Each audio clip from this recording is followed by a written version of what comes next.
r/AskReddit.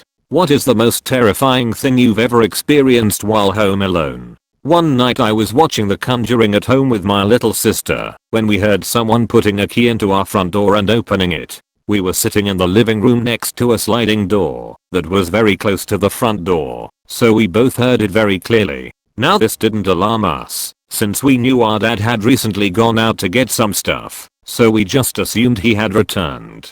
"Dad, you're back already?" I casually asked. There was no response. "Dad?" I asked again, thinking that he had not heard me the first time. Again, silence. At this point I get the feeling that something isn't quite right, and I could tell by the look on my sister's face that she was quite nervous as well. I'll note that up to this point she had spent the evening rolling her eyes at horror movie clichés, and she very rarely gets scared. We looked at each other for a moment wondering what we should do, before we started hearing a few more scattering sounds from right outside the sliding door. I was frozen in fear by this stage. I tried one more time in a louder, but shakier voice. "Dad, is that you? Please respond. Please respond," repeated in my head. But the silence continued. Now at this point I'm freaking out, and I literally jumped off the couch. My sister also abruptly gets up and starts rapidly walking towards the other end of the room, which leads to the kitchen area. She later revealed to me that she was planning on grabbing a knife. She had this horrified look on her face that I hadn't seen before.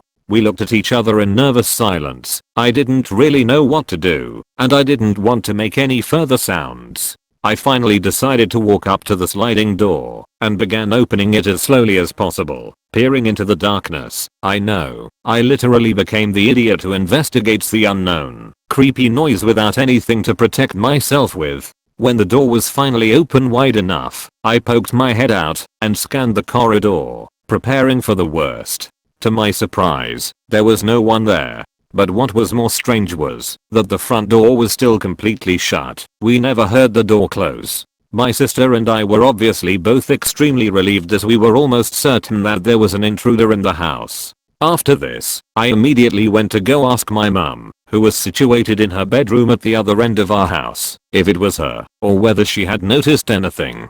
She told me that she thought my dad had come home, as well as she also heard someone opening the front door. Around half an hour later, which felt like an eternity at the time as we still quite shaken from the incident, my dad finally arrived home and confirmed that he had not come home earlier. To this day my sister and I still have no idea what happened that night.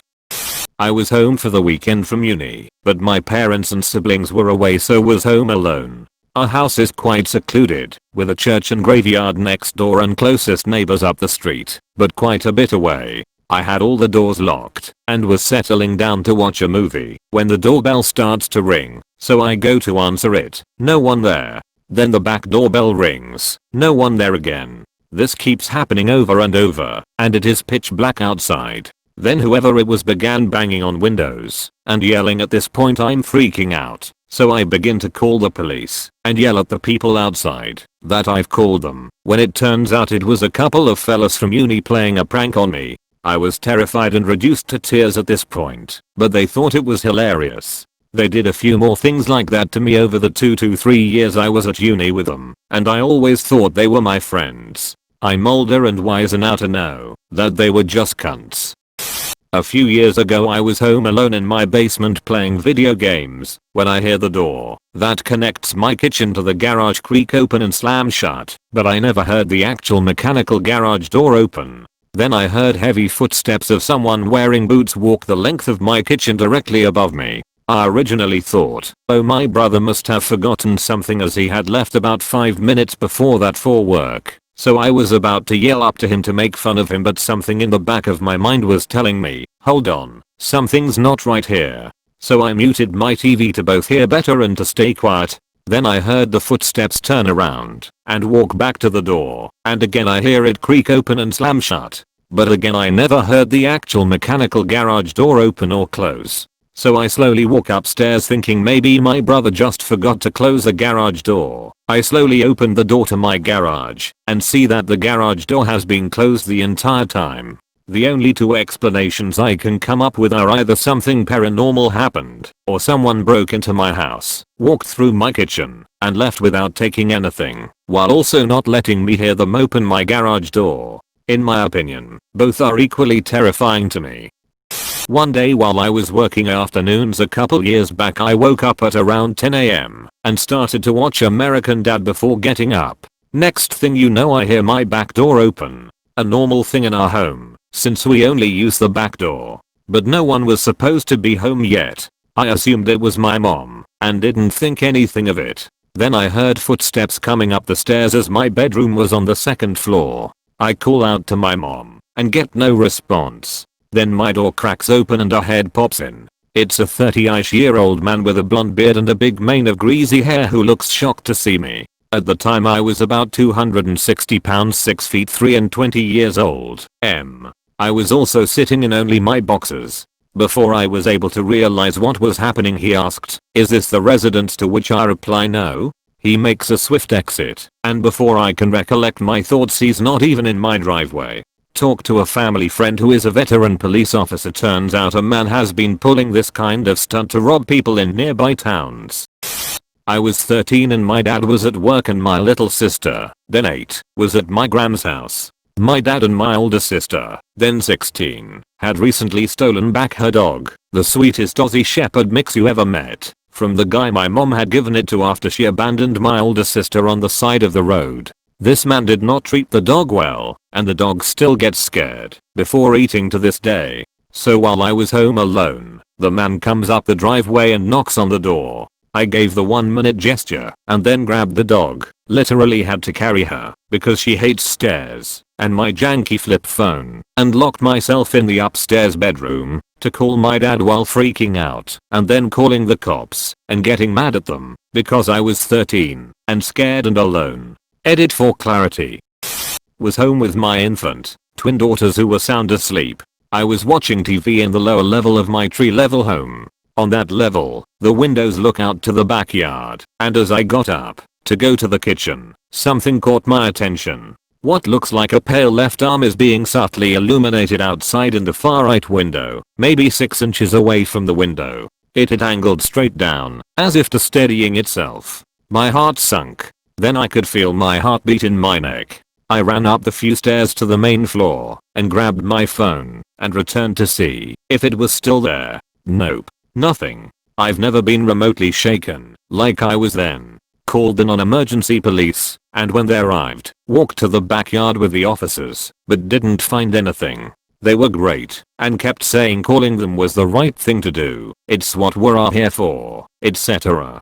Don't know what it was, but the image is seared into my memory. I was babysitting a kid who had a video monitor and was told that she wouldn't wake up while the parents were out, and if she did to call them right away. I was watching TV with the monitor set off to the side to keep an eye on her, and right around 11, the camera's view shifted a few inches. It then began to slightly jiggle like someone was messing with it. I was squinting at it trying to decide what I was actually seeing, and I kid you not, the whole screen burst to static for a few seconds, and the kid started wailing. She stood up and was screaming in her crib just like one of the kids from The Sims. When she didn't fall back asleep after a few minutes, I called mom, and she said okay, we're on our way home anyway. We think she has nightmares sometimes, it's fine. Never again. I had a choking scare when I was like 11 and I was home alone and watching TV while eating Skittles. I like to put a bunch in my mouth and make like a Skittle ball that I would chew on. Something on the show I was watching made me laugh and I swallowed the ball and it got lodged in my throat.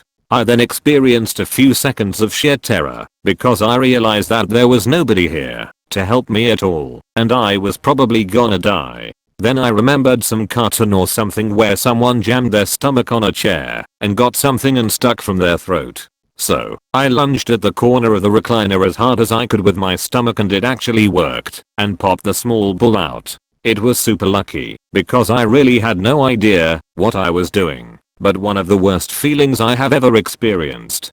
Definitely never ate Skittles that way again after that. A couple years back I woke up at 3 AM to see someone walk past my bedroom door. I called out in my just woken up, not thinking haze, thinking maybe my boyfriend had come over while I was sleeping, but got no response, so knew it wasn't him. Got out of bed, stupidly forgetting to take my phone or any kind of defensive item with me, and went into the front room, where the light was on, to be met with a random guy staring at one of the walls. I asked him who he was, and got no answer. At this point I'd actually woken up enough to realize I could really be in trouble, so ran back to the bedroom, grabbed my phone, and ran outside on the phone to the police, who showed up within a few minutes. Turns out the guy was mentally ill, and to this day neither myself or the police know how he got in. My dad dropped me off at home after bringing my sister to a party, and I walked into a CD blaring super loud on our big old-fashioned speakers. The CD was super hot when I took it out, so it had to have been playing for a long time, but I hadn't heard it going when we left. Turns out my sister had left the CD in, and then while we were gone there was a tiny power outage that made the music start again. Kinda silly, but all that was going through my head was, my favorite band is really gonna be the soundtrack to my death. Nice. The 13th of November, 1981. I was 15 at the time. I was at home with the cat. My parents were out with friends and the house shook and the lights and electrics went out. They came home a couple of hours later to find me under dining room table with the cat and all the lights out. Father, why are you sitting in the dark? Me, the house shook and the lights went out. Father, oh, there was a bomb in Wimbledon, 6 miles away, by the IRA. Me, didn't you think to check I was okay? Father, well, we weren't hurt, so you should have been okay. I was terrified. I'd been involved in bomb scares before but never experienced one going off, and if the house shook from a bomb 6 miles away it was big. I've only experienced something like that one other time, thank goodness, when the Buncy Field oil storage exploded in 2005. That was probably a worse explosion, because it happened 40 miles from my home, and yet it still shook the walls. It woke my husband with a start, who thought for a moment he was back in the army. And my father, asleep in his own home that night, slept through it.